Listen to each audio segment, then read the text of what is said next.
আজকে সেই ঘোষণাপত্রের আলোকে আমরা বাংলাদেশকে নির্মাণ করতে চাই সকল মানুষের সঙ্গে। আমরা বাংলাদেশে নির্মাণ করতে চাই মানবিক মর্যাদা সুরক্ষার জন্য এবং বাংলাদেশকে নির্মাণ করতে চাই সামাজিক সুবিধা নিশ্চিত করার জন্য। আমরা নববর্ষকে আমাদের আত্মপলব্ধি আত্মসমালোচনা দিয়ে ভবিষ্যৎ বাংলাদেশে করার প্রত্যয় ঘোষণা করবো, অঙ্গীকার ঘোষণা করবো। ব্যক্তিগতভাবে অঙ্গীকার ঘোষণা করবো ইতিবাচক পরিবর্তন হওয়ার জন্য, জাতীয়ভাবে অঙ্গীকার ঘোষণা করবো দুর্নীতি, অন্যায় এবং অসাম্যের বিরুদ্ধে প্রতিরোধ করার জন্য। তাহলে নববর্ষ হবে আমাদের জাগরণের কাল, নববর্ষ হবে আমাদের প্রতিজ্ঞা দিবস, নববর্ষ হবে আমাদের ভবিষ্যৎ অনুপ্রেরণার ক্ষেত্র। আমরা চলুন সবাই বাংলাদেশকে সাম্যের বাংলাদেশ, সকলের বাংলাদেশ, সামাজিক সুরক্ষার বাংলাদেশ, মানবিক মর্যাদার বাংলাদেশ নির্মাণ করি। কর্মকাণ্ড এর মধ্য দিয়েই আমরা আমাদের সুদীর্ঘ সময়ের সংস্কৃতিকে স্মরণ করতে পারি, আবার নতুন করে অধ্যয়নও করতে পারি, আত্মস্থ করতে পারি। সম্ভবত জাতীয় কবিতা পরিষদ সে কাজটি করবার জন্যই উদ্যোগী এবং তাদের এই আজকের বক্তব্য থেকে তা খুব সুন্দরভাবে সুস্পষ্ট হয়েছে। আমাদের একটা অসুবিধা হচ্ছে এই যদি আমরা একটি ধর্মে বিশ্বাস করি কিন্তু আমরা মনে রাখি না যে আরো অনেক ধর্মের মানুষ আছে, আমারটাই শ্রেষ্ঠ এবং অন্যেরটা শ্রেষ্ঠ নয়, এটা আমার নিজের বিশ্বাস হলেও এটি প্রচার করা প্রয়োগ করা সঠিক নয়। প্রত্যেকের ধর্ম প্রত্যেকের কাছে, প্রত্যেকের বিশ্বাস প্রত্যেকের কাছে শ্রেষ্ঠ। সেই অনুসারে বিভিন্ন মত গড়ে উঠতে পারে, কিন্তু মতের একটি ঐক্য থাকা দরকার। একটা পুকুর নোংরা হলে সে পানি পান করা যায় না, একটা সাগর নোংরা সারাদিনই হয় কিন্তু সেই পানি পান করতে করবার কোনো অসুবিধা নেই। রাষ্ট্র এরকম একটি বিষয়। অতএব আমাদের একটা অসুবিধা হচ্ছে এখানে যে এক শ্রেণীর মানুষ ধর্মকে তাদের জীবিকা হিসাবে নেয় এবং জীবিকা হিসাবে নিয়ে তারা এটাকে তাদের মতো করে ব্যাখ্যা করতে থাকে।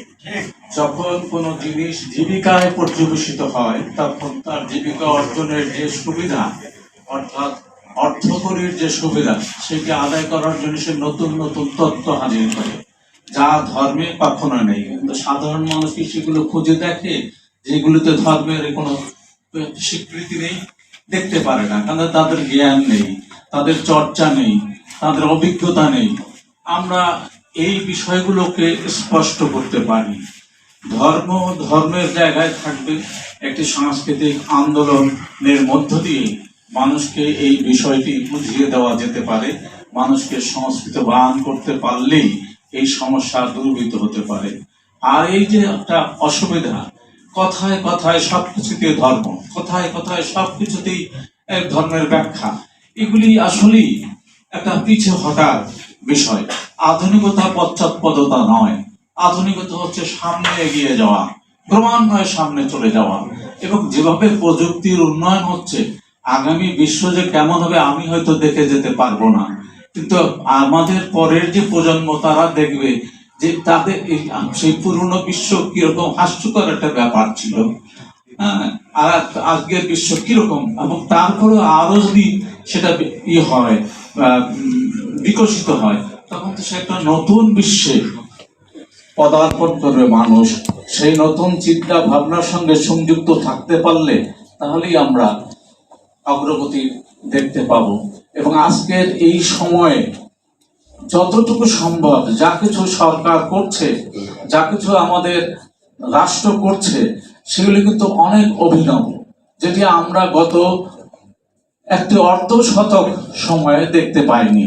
এই উদ্যোগগুলি এখানে অনেকখানি নিরপেক্ষতা বজায় রাখার চেষ্টা করা হচ্ছে। বহু ক্ষুদ্র জাতি সত্তাকেও একত্রিত করা হচ্ছে, কারণ তারা একটি বড় সত্তার অংশ। আমি যেমন একজন ব্যক্তি এবং সেটি একটি ক্ষুদ্র বিষয়, এবং এই ব্যক্তি কিন্তু যুক্ত রাষ্ট্রের সঙ্গে। রাষ্ট্র এবং ব্যক্তি মিলেই হচ্ছে নাগরিক। তো সবাইকে আমার ধন্যবাদ, এবং জাতীয় কবিতা পরিষদ তাদের এরকম অভিনব অভিনব উদ্যোগের মধ্য দিয়ে আগামী সময়কে নির্মাণ করতে সহায়তা দিন এবং উদ্যোগ গ্রহণ করুন।